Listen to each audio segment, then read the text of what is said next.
Assalamualaikum warahmatullahi wabarakatuh. Perkenalkan, kami dari kelompok 7. Di sini kami akan memaparkan mengenai mini project konsep perancangan basis data Indofood. Sebelumnya, izinkan kami memperkenalkan diri terlebih dahulu. Saya sendiri, Widya Puspita Zahra, dan teman-teman saya ada Fiona Clarissa, Desa Oktavina Delia, Nabilah Kanita Putri, Safira Amali, dan juga Salwa Syifa Ahira.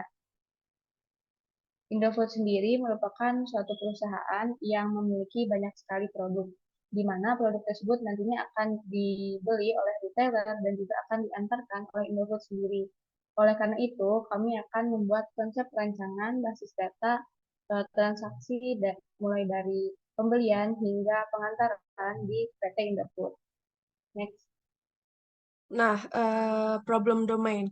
Nah, jadi problem domain dari PT Indofood ini kita bikinnya adalah sebuah perusahaan memiliki cabang yang terdiri dari kode cabang, kode underscore cabang, manajer cabang, alamat cabang, dan nomor telepon kantor cabang. Yang kedua, ada tiap cabang mempekerjakan pegawai dan memiliki ID underscore pegawai, nama pegawai, jabatan, nomor handphone, dan ID cabang. Yang ketiga, setiap cabang memproduksi produk dan tiap produk memiliki kode produk, nama produk, jumlah produk, jenis produk, dan harga produk. Yang keempat, retail membeli produk yang dimiliki perusahaan. Retail memiliki atribut berupa ID retail, nama retail, dan alamat retail. Yang kelima, retail melakukan pembelian kepada cabang, di mana dalam pembelian itu tercatat dalam tabel transaksi yang berisi ID transaksi, ID underscore produk, ID underscore retail, jumlah produk, total harga pembelian, tanggal pembelian, dan jam pengiriman. Yang keenam, atau yang terakhir, itu setiap pembelian akan diantarkan oleh logistik sesuai dengan jam yang ditentukan. Nah, logistik itu terdiri dari plat mobil yang merupakan ID, ID underscore mobil, jenis mobil, kapasitas mobil, ID underscore pegawai, ID underscore cabang, dan jam operasional. Selanjutnya, bisnis rules. Yang pertama, entitas cabang dan pegawai adalah mempekerjakan. Yang kedua, entitas cabang dan pegawai adalah yang ketiga, entitas cabang dan produk adalah memproduksi. Yang keempat, entitas logistik dan produk adalah mengantarkan. Yang kelima, entitas pegawai dan logistik yaitu mengoperasikan. Dan yang keenam, entitas retail dan produk adalah membeli. Selanjutnya, yang ketujuh, entitas cabang dan transaksi adalah mencatat. Yang kedelapan, satu cabang memiliki banyak pegawai dan tiap cabang dipimpin manajer cabang. Yang kesembilan, satu retailer bisa membeli banyak produk dan tiap retailer bisa membeli dari satu cabang. Yang kesepuluh, satu kendaraan logistik dapat mengantarkan produk ke satu retailer dan satu kendaraan logistik dapat mengantarkan banyak produk. Yang ke-11, satu pegawai dapat mengoperasikan satu kendaraan logistik. Dan yang terakhir, yang ke-12, yaitu satu cabang dapat memproduksi banyak produk dan tiap cabang dapat mencatat banyak transaksi. Selanjutnya akan dilanjutkan oleh teman saya. Selanjutnya ada entitas dan atribut. Cabang ini merupakan strong entity yang terdiri dari 4 atribut yang primary key-nya yaitu kode cabang. Selanjutnya ada strong entity-nya yaitu pegawai yang terdiri dari 5 atribut dengan primary key ID pegawai. Selanjutnya ada produk yang merupakan strong entity yang terdiri dari 5 atribut dan primary key-nya yaitu kode produk.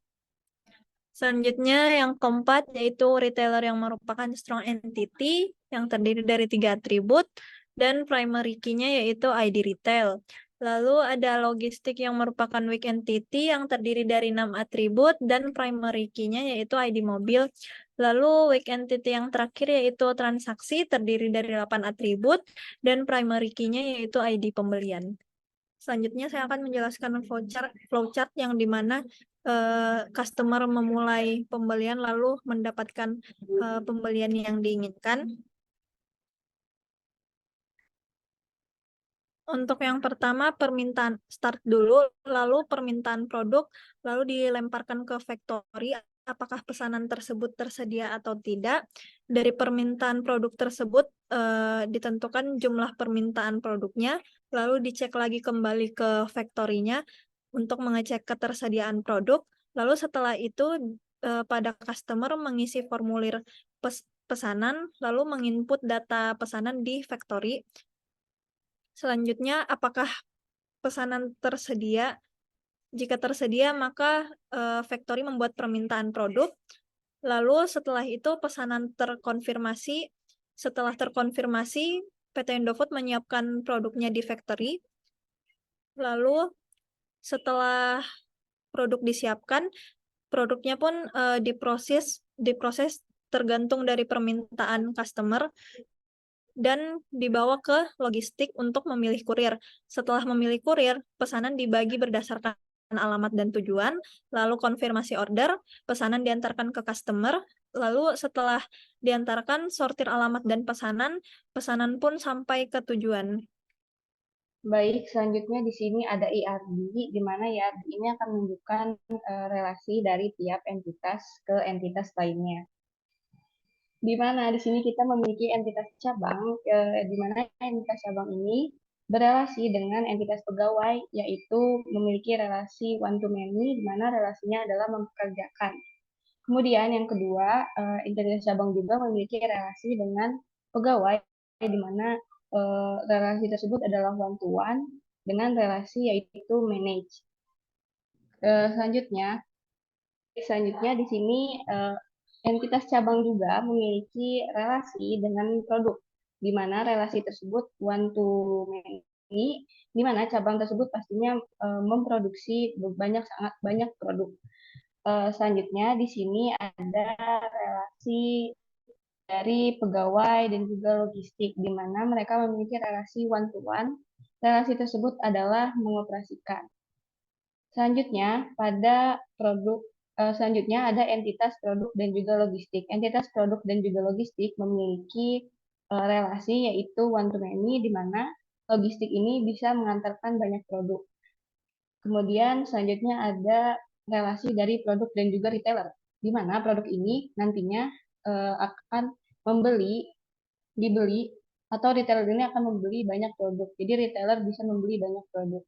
Kemudian selanjutnya ada relation dari cabang, di mana cabang ini nantinya akan mencatat transaksi. Jadi relasinya adalah one to many. Jadi satu cabang dapat mencatat banyak transaksi yang dilakukan. Next. Selanjutnya ada aturan konversi, yaitu yang pertama ada strong entitas pada tabel cabang dengan primary key-nya ID cabang, yang kedua pegawai dengan primary key-nya ID pegawai, yang ketiga pada produk primary key-nya ID produk, dan retailer primary key-nya ID retailer.